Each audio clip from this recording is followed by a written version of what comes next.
సర్వాధికారి, సర్వసృష్టికర్త, జగరక్షకుడా, నీ ఘనమైన నామం కొరకే కృతజ్ఞత చెల్లిస్తూ యెహోవా అనే ఛానల్ ద్వారా నీ వాక్యం వినడానికి మనం సమకూర్చున్న నీ ప్రేమ కొరకే నీ వందనాలు.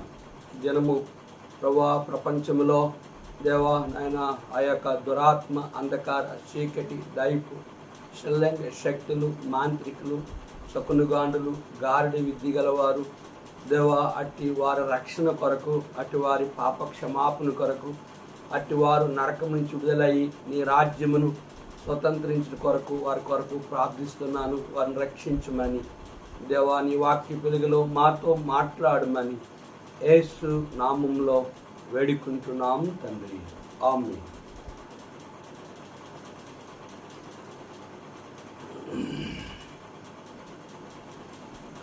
సీయోను గీతాల నుండి ఒక పాట, కొన్ని చరణాలు పాడదాం.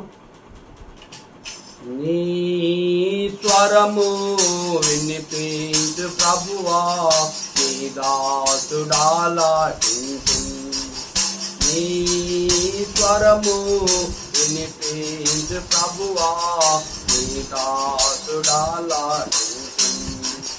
నీ వాక్యమును నేర్పించు దాని యందు నడుచున్నట్లు నీతో.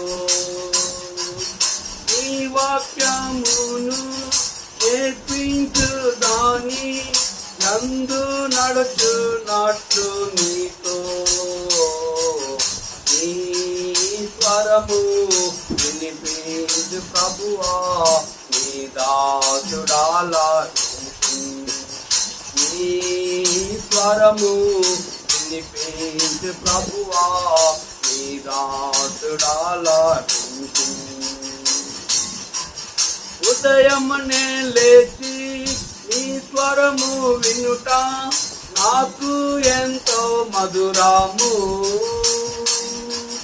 ఉదయమునే లేచి నీ స్వరము వినుట నాకు ఎంతో మధురము. దినమంతటి కొరకు నన్ను సిద్ధపరచు, రక్షించు ఆపదల నుండి, రక్షించు ఆపదల నుండి. నీ స్వరము వినిపించు ప్రభువా, నీ దాసుడాలాటించు. భయభీతులలో, తుఫానులలో నీ స్వరము వినిపించుము. భయభీతులలో, తుఫానులలో నీ స్వరము వినిపించుము. అభయము నిమ్ము ఓ గొప్ప దేవా, ధైర్యపరచుము నన్ను, ధైర్యపరచుము నన్ను.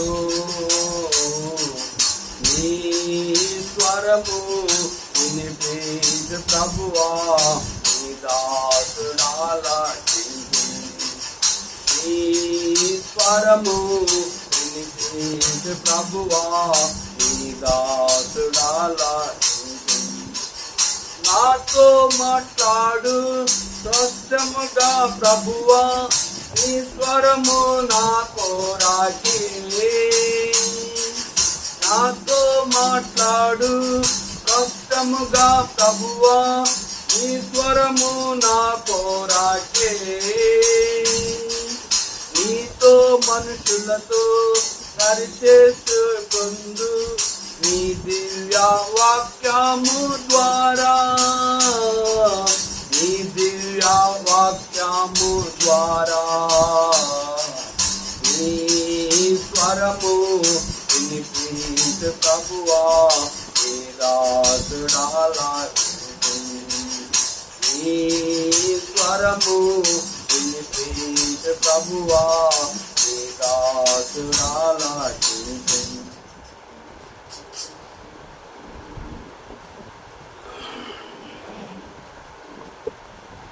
దేవుని వాక్యాన్ని చదువుకుందాం. హెబ్రీ పత్రిక 3వ అధ్యాయము.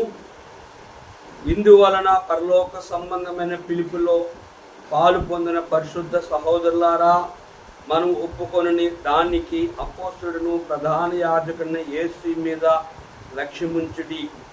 దేవుని ఇల్లంతట్లో మోషే నమ్మకముగా ఉన్నట్టు ఈయన కూడా తను నియమించిన వానికి నమ్మకముగా ఉండేది.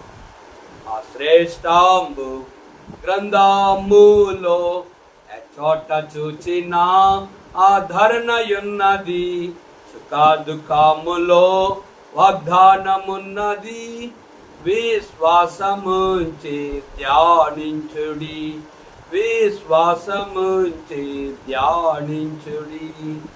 ప్రభునందు ప్రేమైన దేవుని పిల్లలైన వారికి, పరిశుద్ధులకు, దేవుని సేవకులకు ప్రభు నామములో పరిశుద్ధులకు, అన్యజనులైన వారికి శుభములు తెలియజేస్తూ ఉన్నాను. ఈ హెబ్రీ పత్రిక 3వ అధ్యాయాన్ని ధ్యానించుదాం. దీనికి ముందుగా 2వ అధ్యాయం 18వ వచనంలో, తాను శోధింపబడి శ్రమ పొందిన కనుక శోధింపడు వారికి సహాయము చేయగలవాడై ఉండెను. శోధింపబడే వారికి శ్రమలు, కష్టాలు, బాధలు, నిందలు, అవమానము గుండా ఈ భూమి మీద వెళ్ళిన వారు ఎవరు మనకి ఈ లోకంలో మాదిరిగా ఉన్నారంటే, యేసు ప్రభువారే ఈ ప్రపంచంలో దైవత్వం కలిగిన ఆయన మాదిరిగా ఉన్నాడు. శ్రమలు ఈ భూమి మీద ఆయన వలె శోధింపబడి, కనుక సృష్టికర్తన దేవుడు తిరిగి అంటున్నాడు, శోధింపబడి తిరిగి ఆయన మనకు సహాయకుడిగా ఉన్నట్లుగా లేఖనంలో మనం చూస్తున్నాం. ఆయన సహాయకర్తగా మనం చూస్తున్నాం. 3వ అధ్యాయం 1వ వచనంలో, ఇందువలన పరలోక సంబంధమైన పిలుపులో పాలు పొందిన పరిశుద్ధ సహోదరులారా, మనం ఒప్పుకున్న దానికి అపోస్తుడును ప్రధాన యాజకుడిని యేసు మీద లక్ష్యముంచుడి. కనుక ఇక్కడ రాయబడిన లేఖన భాగంలో ఇందువలన భక్తుడు కనుక ఇక్కడ సంఘం గురించి, అక్కడున్న పరిశుద్ధుల గురించి చెప్తున్న పరిశుద్ధ పరలోక సంబంధమైన పిలుపులో పాలు పొందిన పరిశుద్ధ సహోదరులారా. కనుక పరలోకానికి ఎవరు వెళ్తారని మనం గమనించినట్లుగా అయితే పరిశుద్ధులు మాత్రమే వెళ్ళగలుగుతారు. ఎవరి పేరు జీవ గ్రంథమందు రాయబడ్డాదో, ఎవరిని ఆయన తన సేవకులుగా పిలిచి తన చిత్తాన్ని నెరవేర్చి ఫలా నమ్మక మంచి దాసుడుగా ఎవరున్నారో, అంతవరకు ఎవరు రక్షించబడతారో వారు మాత్రమే పరలోకానికి వెళ్తారని ఇక్కడ మనం చూస్తున్నాం. పరలోక సంబంధమైన పిలుపులో పాలు పొందిన పరిశుద్ధ సహోదరులారా. ఇంకా యేసుప్రభు వారు మరలా అంటున్నాడు, పరిశుద్ధ సహోదరులారా, పరిశుద్ధమైన సేవకులారా. కనుక ఆ రీతిగా మనల్ని తన సహోదరులుగా, తన యొక్క అన్నదమ్ములుగా, తన కుమారులుగా, తన కుమార్తెలుగా, తన యొక్క వారసులుగా, తన మహిమ పరలోక రాజ్యములో తనతో ఉండగలిగినట్లుగా మనల్ని ఆయన పిలుస్తూ ఉన్నాడు. మనం ఒప్పుకున్న దానికి అపోస్తులను ప్రధాన యాజకుడిని యేసు మీద లక్ష్యం ఉంచింది. మనం ప్రభువైన యేసుక్రీస్తు వారిని రక్షకుడిగా ఒప్పుకున్నాం కనుక ఆయన ఈ భూమి మీదకి మన కొరకే ఎట్లా వచ్చాడంటే అపోస్తుడుగా ఉన్నాడు, ప్రధాన యాజకుడిగా ఉన్నాడు. మూడోది మనం చూస్తుంది, యేసు మీద ఆయన మన కొరకే తన ప్రజలను వారి పాపం నుండి ఆయనే రక్షించే రక్షకుడిగా మనకి అగపడుతున్నాడు. అపోస్తుడుగా ఉన్నాడు, ప్రధాన యాజకుడిగా ఉన్నాడు. కనుక మన పాప క్షమాపణ కొరకే రక్షకుడిగా ఈ భూమి మీదకి వచ్చి తన రక్తము ద్వారా మన పాపమును పరిహారించే రక్షకుడిగా యేసు మీద లక్ష్యం ఉంచుడి, యేసు యందు విశ్వాసం ఉంచుడి. కనుక విశ్వాసం కలిగిన పరిశుద్ధ సహోదరులారా, పరలోక పిలుపులో మీరు నా సహోదరులుగా నాతో కూడా ఆ పరలోక రాజ్యంలో ఉండాలని ఆయన నిన్ను నన్ను పిలుస్తూ ఉన్నాడు. 2వ వచనంలో, దేవుని ఇల్లంతట్లో మోషే నమ్మకము ఉన్నట్టు ఈయన కూడా తను నియమించిన వానికి నమ్మకముగా ఉండను.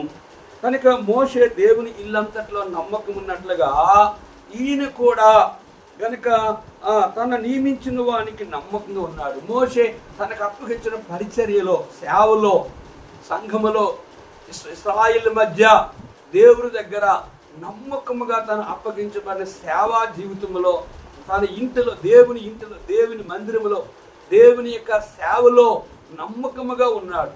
అలాగే తండ్రి అయిన దేవుడు పంపించిన ఆయన అప్పగించబడిన నువ్వు నా ప్రజల దగ్గరికి వెళ్ళి సువార్త ప్రకటించి వాళ్ళ కొరకు నువ్వు చనిపోయి రక్తము కార్చి నువ్వు తిరిగి నా దగ్గరికి రావాలంటే ప్రభువైన యేసుక్రీస్తు వారు కూడా తండ్రి అయిన దేవుడు తను నియమించిన వానికి నమ్మకముగా ఉండును.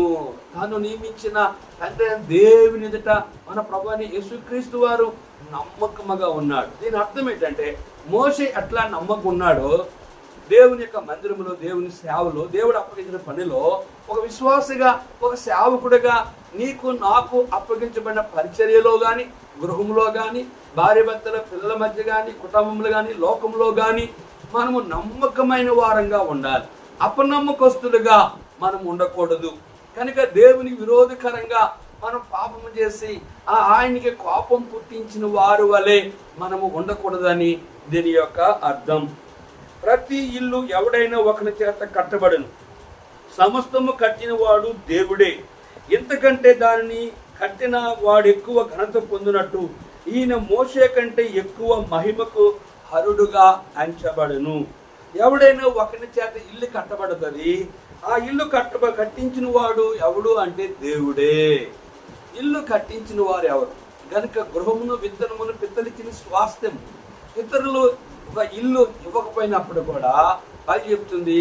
మొదటి కీర్తన గ్రంథంలో 128 యెహోవా ఇల్లు కట్టించిన ఎడల దాని కట్టువారు ప్రయాసం అర్థమే. చాలా మంది అనుకుంటారు, నా డబ్బు నా ఇల్లు కట్టించింది, నా డబ్బు నా బండిని కొనిపించింది, నా డబ్బు నా కారుని కొనిపించింది, నా డబ్బు ఈ ఉన్నతమైన ఆహారము, ఈ ఉన్నతమైన వస్త్రధారణ కలిగి లోకంలో భోగభాగ్యాన్ని అనుభవిస్తాను అనుకుంటారు. బైబిల్ చెప్తుంది, ధనవంతుడిగా చేయవాడు నేనే, దరిద్రుడిగా చేయవాడు నేనే. నీకున్నదన్నీ కూడా ఆయనకి ఇచ్చినది తప్ప నీది ఏది కాదు. ఆయన స్వరూపము నీలో ఉంది, ఆయన పోలిక నీలో ఉంది, ఆయన జీవము నీలో ఉంది, ఆయన ఆ రక్తమాంసం నీలో ఉన్నాయి, ఆయన జీవము నీలో ఉంది. కనుక ఎవడైనా ఒక ఇల్లు కట్టిస్తే ఆ ఇంటిని బట్టి ఇంతకంటే దాన్ని కట్టిన వాడు ఎక్కువ ఘనత పొందును. కనుక తన ఇల్లు కట్టించిన వాడికి లోకంలో ఒక మనుషుడిగా, అరే పలానాడు ఇల్లు కట్టాడురా, చాలా బాగుంది, చాలా లక్షల రూపాయలు అయ్యాయి అని చెప్పాడు అని అంటాం. కనుక ఇల్లు కట్టించింది ఒకటి దేవుడు, దేవుని ఘనత. రెండోది ఇల్లు కడుతున్న ఆ ఇంట్లో ఉన్న వ్యక్తికి ఘనత వస్తాడ. ఈయన మోషే కంటే ఎక్కువ మహిమకు అరుడుగా ఎంచబడ్డాడు. ఈయన మోషే కంటే, కనుక ఈయన అనగా యేసు ప్రభువారు, ఈయన మోషే కంటే ఎక్కువగా ఘనత పొందాడు, ఎక్కువ మహిమకు అరుడుగా ఎంచబడ్డాడు. ప్రియ సహోదరి సహోదరుడా, మోషే దేవుని ఘనపరిచాడు. అందుకే సమూయేలు గ్రంథంలో నన్ను ఘనపరిచే వారిని నేను ఘనపరుస్తాను, నన్ను తునీకరించే వారిని తునీకారం పొందుదురు. ప్రియ సహోదరి సహోదరుడా, కనుక మన జీవితంలో ఎప్పుడు చాలా మంది జీవితాల్లో అమ్ముతో అమ్ము ఘనపరుచుకుంటారు. నన్ను చూడు అన్నట్లుగా ప్రజలకి నేనంటే ఏంటి అయాం అని అంటారు.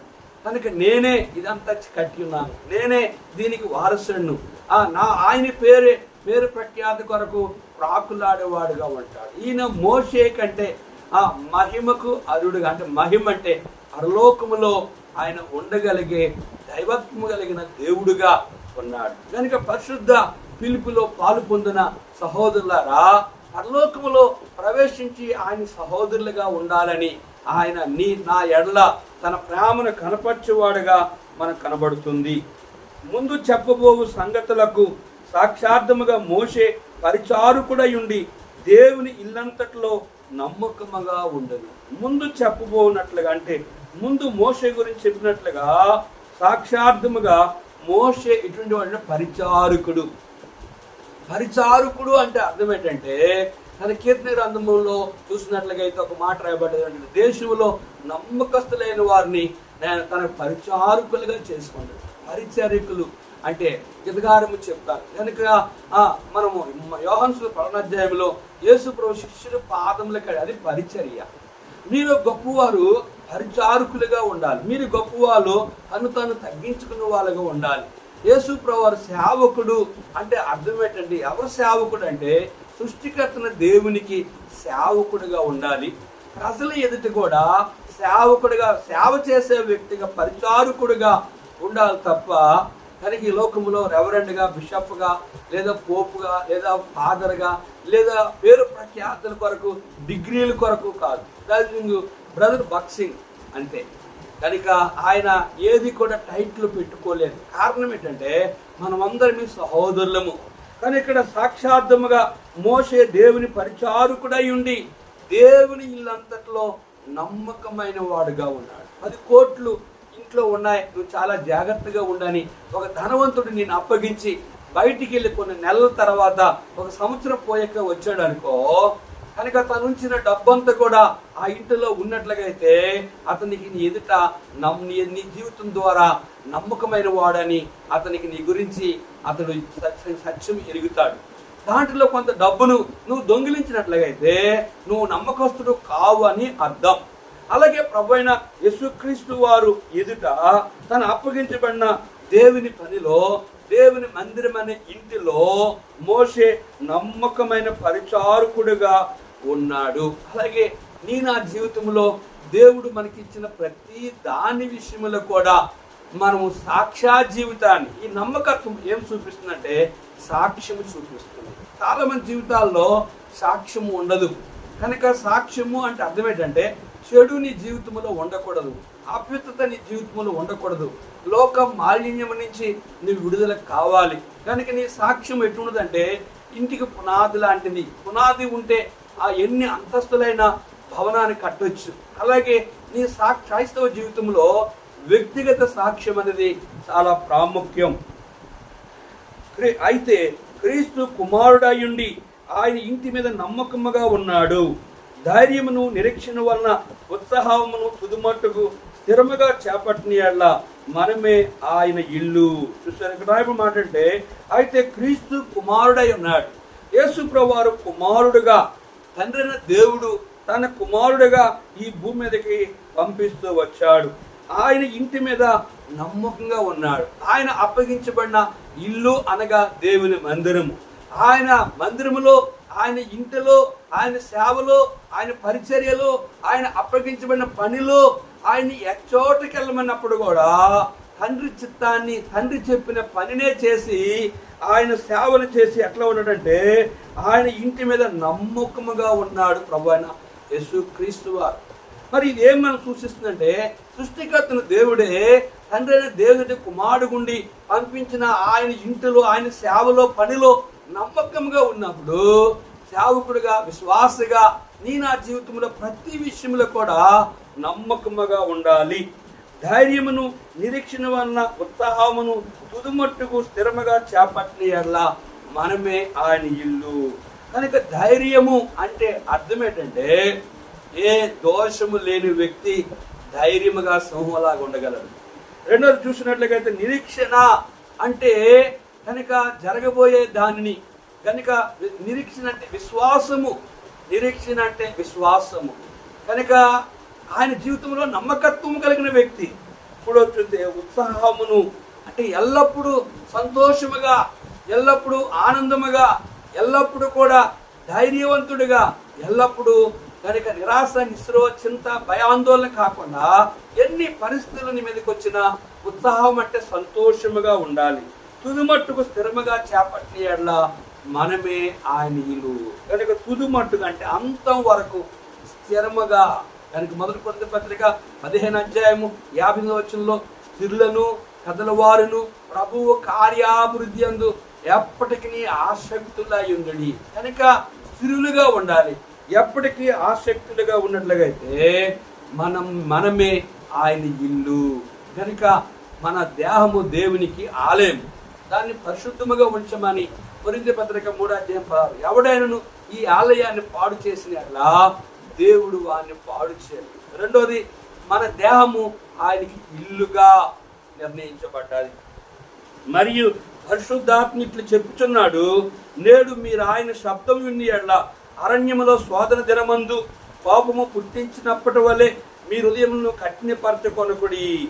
కనుక నేడు మీరు ఆయన శబ్దము విని ఎడ్ల. ఇశ్రాయేలీయులు అరణ్యములో ఆయన మాట్లాడేటప్పుడు ఆయన శబ్దాన్ని, ఆయన స్వరాన్ని, ఆ భూకంపాన్ని, ఆ ఉరుములు, ఆ మెరుపులు, కనుక ఆయన యొక్క మాట్లాడే ఆ స్వరమును, ఆ శబ్దం విని ఇశ్రాయేలీయులు మోషే తన దేవా మోషే, దేవుడు మాతో మాట్లాడితే మేము చనిపోతాం, నీవే దేవునితో మాట్లాడు, మేము ఆ శబ్దము వినలేము అనినప్పుడు అరణ్యములో స్వాధన దినమందు. కనుక మోషేతో దేవుడు మాట్లాడాడు. కనుక మోషే చెప్పిన మాటలు ఇశ్రాయేలీలు వినేవారు. ఆ శబ్దాన్ని విని ఇశ్రాయేల్ అందరూ కూడా దేవునికి భయపడుతూ మోషేకు భయపడుతూ వచ్చారు. కనుక శబ్దము అనగా దేవుని యొక్క స్వరము. ప్రియ సహోదరి సహోదరుడా, ఆయన స్వరం ద్వారా మాట్లాడతాడు, స్వప్నం ద్వారా మాట్లాడతాడు. మాటలు ఆయన వ్యక్తిగతంగా ఆయన మాటలు మనుషుడితో మాట్లాడినట్లుగా ఆయన అట్టి సృష్టికర్తను దేవుడు అంటున్నాడు, అరణ్యములో స్వాధన దినమందు కోపం పుట్టించినప్పటి వల్లే మీ హృదయములను కఠినపరచుకొనకడి. అరణ్యములో ఇశ్రాయేలీలు 40 సంవత్సరాలు వారి సుదీర్ఘ ప్రయాణములో దేవునికి పలుమారులు కోపం పుట్టించారు. పలుమారులు వాళ్ళ జీవితాల్లో దేవుని శోధిస్తూ వచ్చారు. పలుమారులు వారి హృదయాలని కఠినపరుచుకుంటూ దేవునికి విరోధముగా సనుగుతూ దేవునికి విరోధంగా మాట్లాడుతూ మోషేకు వ్యతిరేకంగా మాట్లాడుతూ ఆ ఐగుప్తులే మమ్మల్ని విడిచిపెట్టవలసింది, అక్కడ సమాధి లేవని ఈ అరణ్యములో మమ్మల్ని తీసుకొని వచ్చావని చెప్పి మోషేకు వ్యతిరేకంగా దేవునికి వ్యతిరేకంగా మాట్లాడారు. కనుక వారు కఠిన హృదయాన్ని కలిగి ఉన్నారు. వారు ప్రభువును శోధించారు, దేవునికి వారు కోపం పుట్టించారు. కనుక ఇశ్రాయేలీలే కాదు, ఈ రోజుల్లో ఉన్న దేవుని సేవకులుగా విశ్వాసులుగా మన జీవితంలో వచ్చిన శ్రమల్లో, కష్టంలో, శోధనలో, ఇబ్బందుల్లో, అనేకమైన పరిస్థితుల్లో గుండా వెళ్ళినప్పుడు చాలా మంది కూడా మన పితరులని ఇశ్రాయేలు వలె దేవుని కోపం పుట్టించేవారుగా, నా మట్టుకు నేను కూడా అనేక మారులు దేవునికి వ్యతిరేకంగా మాట్లాడిన వాడిని, అనేక మారులు దేవుని విరోధముగా దేవుడు ఎందుకు ఈ యొక్క స్వాదలు, ఈ శ్రమలు, ఈ కష్టాలు, ఈ బాధలు నాయనలా అనుమతించాడని చెప్పి పలుమార్లు దేవుణ్ణి ప్రశ్నిస్తూ ఉండేవాడును. ఒక విశ్వాసిగా, ఒక సేవకుడిగా మన జీవితంలో ఆ అనుభవంలోనికి రావాలి. అప్పుడే దేవునితో నీకున్న సంబంధం అనేది, దేవుడు నీ ప్రార్థన వింటాడు, దేవుడు నీ విజ్ఞాపన, నీ మొర ఆలకిస్తాడు. దేవుడు ఆ సృష్టికర్త ప్రభువైన యేసుక్రీస్తు వారు ఇది చూచున్న దేవుడుగా ఉంటాడు. ఇంకా మనం గమనించినట్లయితే 40 సంవత్సరములు నా కార్యములను చూచి మీ పితరులు నన్ను పరీక్షించి శోధించిరి. 40 సంవత్సరాలు ఇశ్రాయేలీలు ఆయన చేసిన ఆశ్చర్యమైన కార్యాలు. బండ నుంచి నీళ్ళు తీసుకొచ్చాడు. ఆయన ఆ యొక్క నీరు త్రాగితే ఆ నీరు చేదుగా ఉంటే ఆ చెట్టు కొమ్మ నరికి దాంట్లో వేయని మోషే చెప్తే ఆ నీరు త్రాగిన మొదలుగా చేదుగా ఉండేవి, ఆ నీరు తాగితే ఆ నీరు రుచికరంగా ఉన్నాయి. కనుక వారి యొక్క అరణ్యముల ఆహారం లేనప్పుడు 70 ఈత చెట్లను, 12 నీటి బొగ్గలను ఆయన అనుగ్రహించాడు. వారి యొక్క వస్త్రము మాయలేదు, వారి చెప్పులు అరిగిపోలేదు. వారి జీవితంలో ఎన్నడే కానీ ఏ కొరత లేకుండా దేవదూతలు తినే ఆహారాన్ని ఆయన అనుదినము వారి చేత పోషించాడు. వారికి మాంసం కావలసిన అన్నప్పుడు, వారు మోషేకు వ్యతిరేకం మాట్లాడినప్పుడు దేవుడు వారిని ఊరేళ్ళను పంపించి వారికి ఆహారముగా మాంసాన్ని వారికి ఇష్టం వచ్చిన రూపంలో వారు మాంసము తిన్నారు. కనుక 40 సంవత్సరములు నా కార్యమును చూచి మీ పితరులు నన్ను పరీక్షించి దేవుని చేత సమస్తాన్ని ఇశ్రాయేలీలు అనిపించి పలుమారులు దేవుని శోధిస్తూ వచ్చారు. కనుక ఇశ్రాయేలీలే కాదు, నేటి దినాన్ని నా జీవితంలో కూడా పలుమారులు దేవుని శోధించే వారంగా మనము ఉండకూడదని దీని యొక్క ప్రభు అంటున్నాడు. మీ పితరులు నన్ను 40 సంవత్సరాలు అరణ్యములో నన్ను శోధిస్తూ వచ్చారని చెప్పారు. కానీ ఇంకా మనం గమనించినట్లయితే, కావున నేను ఆ తరము వారి వలన విసిగి వీరెల్లప్పుడూ తమ హృదయాలోచనలో తప్పిపోచున్నారు, నా మార్గములను తెలుసుకొనలేదు. కనుక ఇక్కడ రాయబడినట్టే, కావున నేను ఆ తరము వారి వలన విసిగిపోయాను, ఇశ్రాయేలీల వలన విసిగిపోయాను, ఇశ్రాయేలు వల్ల నిరాశ చెందాను. వీళ్ళు ఎందుకు సృష్టించాను, వీళ్ళు ఎందుకు ఐగుప్తు నుంచి విడిపించాను, వీరి ఎడల ఎన్ని అద్భుత ఆశ్చర్యమైన కార్యాలు చేసినప్పుడు కూడా వీరు నన్ను విసుగుస్తూనే ఉన్నారు, వీరు నన్ను బాధ పెడుతూనే ఉన్నారు, వీరు ఎల్లప్పుడూ తమ హృదయాలోచనలో తప్పిపోచున్నారు. వీరు ఎల్లప్పుడూ కూడా తమ హృదయాలోచనలు కూడా నా ఎడల అవిధేయంగా మాట్లాడుతున్నారు. వారి ఆలోచనలు వేరుగా ఉంటున్నాయి, వారి హృదయము వేరుగా ఉంటుంది అని ప్రభువు వారిని విషయములో నా మార్గములను వారు తెలుసుకోలేని వారుగా ఉంటున్నారు. కనుక నన్ను తెలుసుకోలేని వారుగా ఉంటున్నారు. నా విషయంలో తమ హృదయాలోచనలో పలుమార్లు తప్పిపోయిన వారంగా ఉంటున్నారు. కనుక మనము పలుమారు తప్పిపోయినప్పుడు కూడా, పలుమార్లు ఆయన మార్గం తెలుసుకోలేనప్పుడు కూడా, పలుమారులు హృదయాలోచనలో మనం వ్యతిరేకంగా మాట్లాడినప్పుడు కూడా, మన తప్పిదాన్ని మనం ఎరిగిన వారమై ప్రభు యొద్దకు వచ్చి మనము అందుకే రొట్టిచ్చినప్పుడు, కాబట్టి ప్రతి మనుషుడు తను తాను పరీక్షించుకోవాలి. అలాగే చేసి ఆ రొట్టెను తిని ఆ పాత్రను త్రాగినప్పుడు ప్రభువు శరీరం వివేచింపక, అంటే జ్ఞానం లేక తినేవారం కాకుండా, వివేచింప తిని త్రాగువాడు శిక్షావధి కారణము కాకుండా, కనుక కాబట్టి ప్రతి మనుషుడు తన్ను తాను పరీక్షించుకోవాలి. కనుక నువ్వు దేవుని స్వాధించేవారిగా, పలుమార్లు శోధించే వ్యక్తిగా కాకుండా, దేవుని మార్గం విషయంలో పలుమార్లు తప్పిపోయిన వారం కాకుండా, పలుమార్లు దేవుని విసిగించే వారం కాకుండా, మన తప్పిదాన్ని మనం ఒప్పుకొని అందరూ పశ్చాత్తాపడితే ఆయన మనల్ని క్షమిస్తాడు అని అర్థం.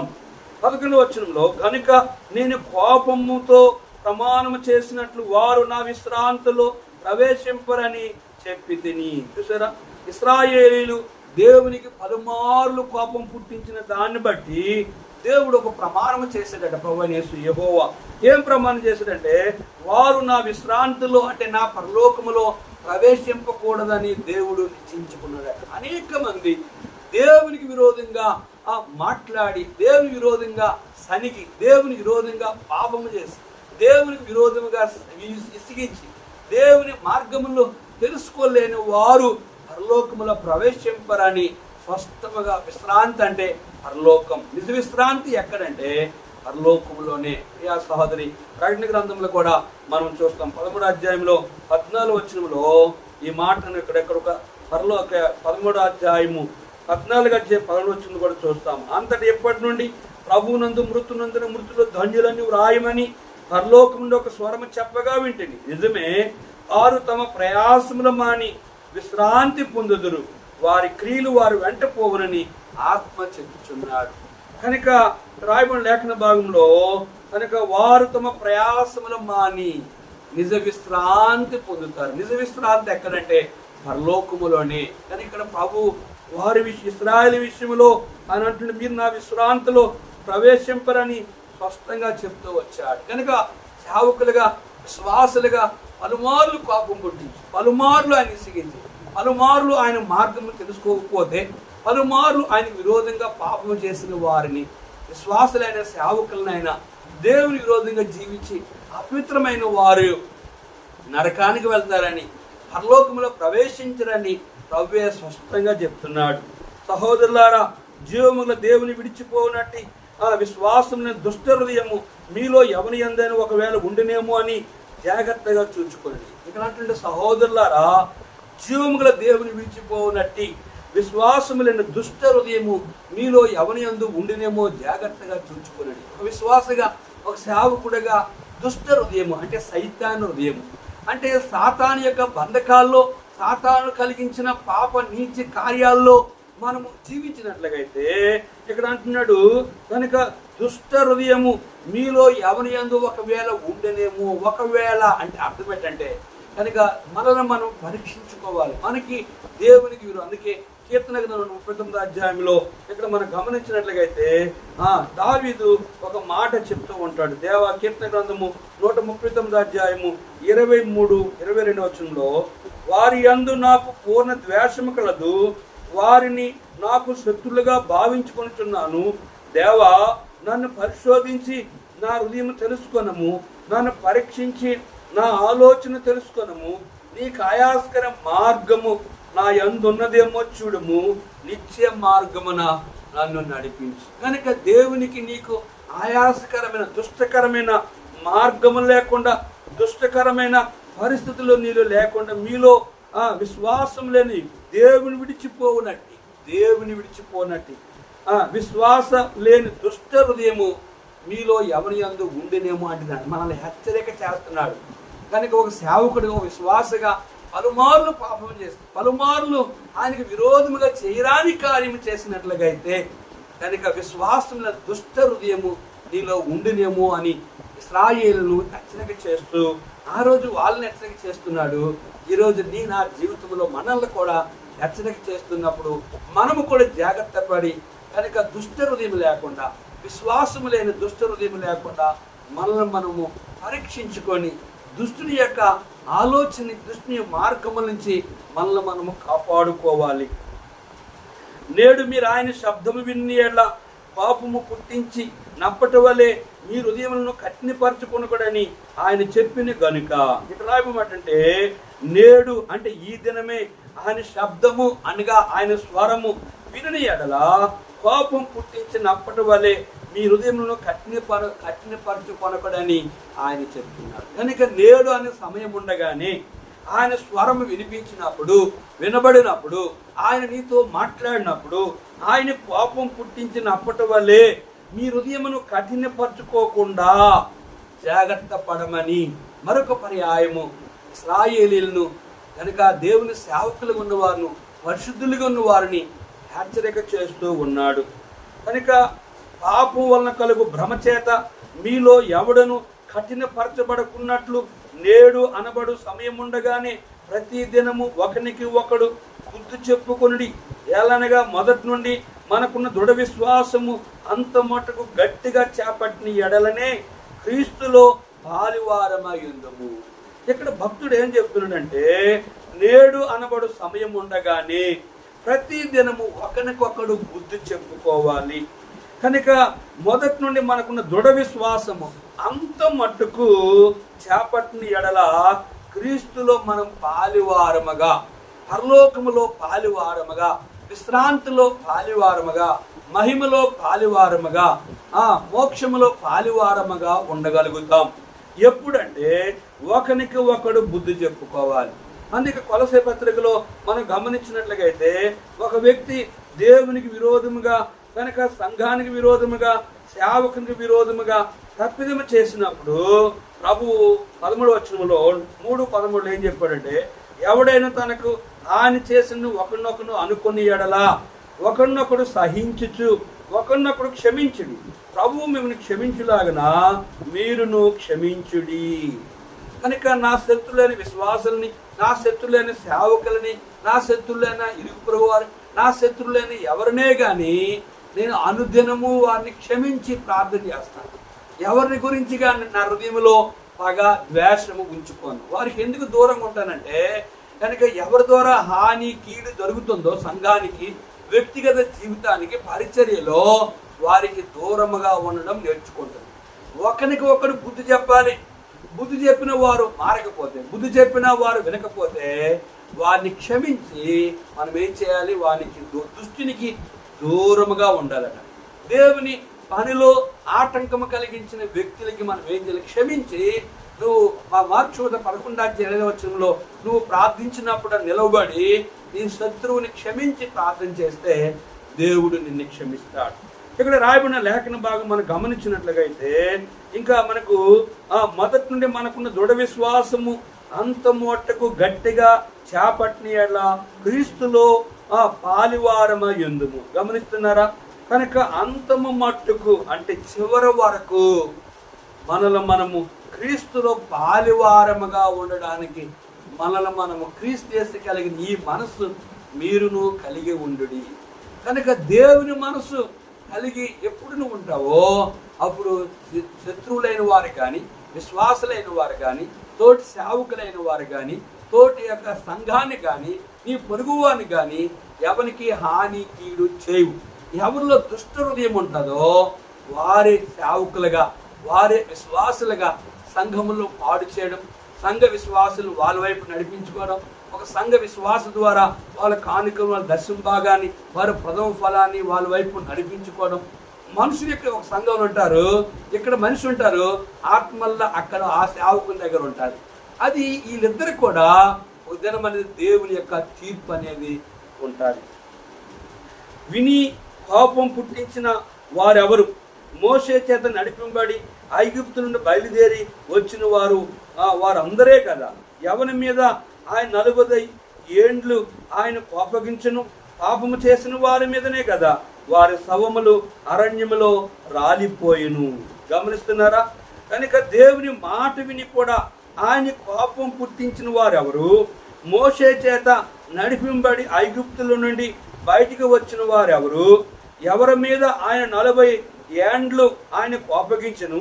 పాపము చేసిన వారి మీదే కదా వారి శవములు అరణ్యములో రాలిపోయిను. మన పితరులైన ఇశ్రాయేలీలు దేవుని కోపం పుట్టించారు ఒకటి.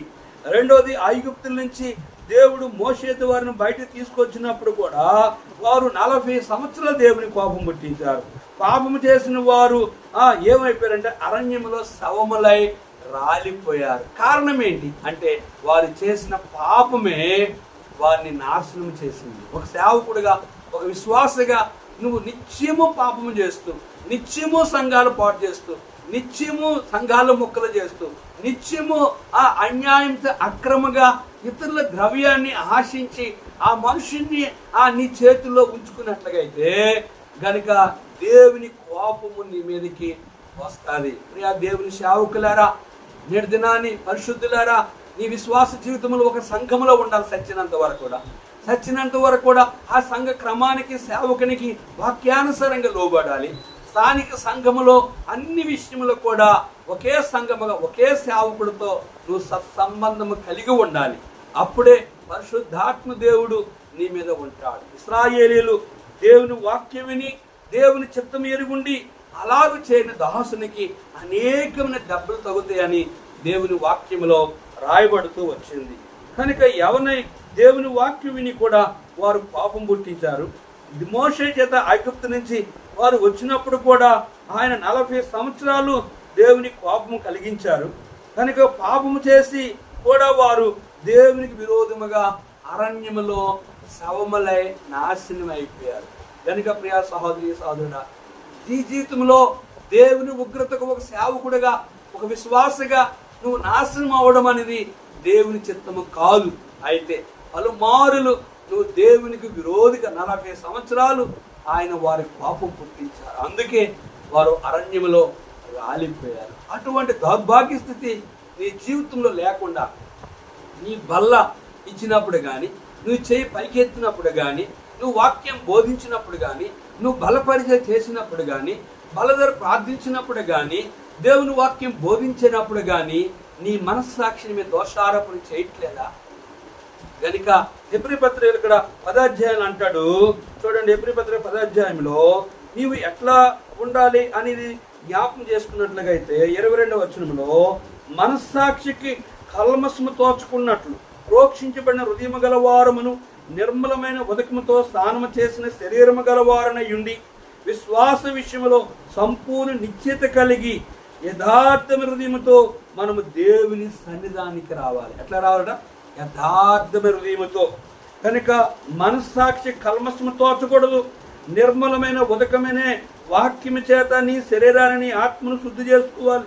విశ్వాస విషయంలో సంపూర్ణ నిశ్చయత కలిగి యథార్థ హృదయముతో దేవుని సేవ చేయాలి. యథార్థ జీవితం నీ బ్రతుకులు లేకపోతే నిన్ను సైతాండు వాడుకుంటున్నాడు సేవకుడిగా, ఒక విశ్వాసగా.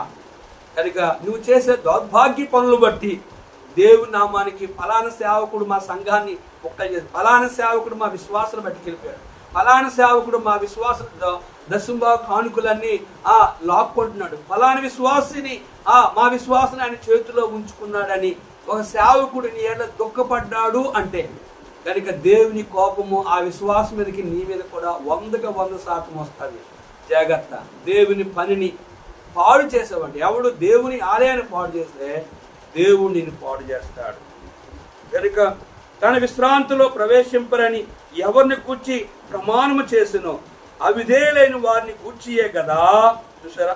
తన విశ్రాంతిలో ప్రవేశింపరని ఎవరిని కూర్చి ఆయన ప్రమాణం చేశాడంటే అవిధేయులు, దేవునికి విరోధులు, దేవుని విరోధం పాపము చేసేవారు, దేవుని సంఘములో కలహాలు పెట్టేవారు, దేవుని సంఘములో అవిధేయులుగా జీవించేవారు, బండ మీద సర్పజాడ.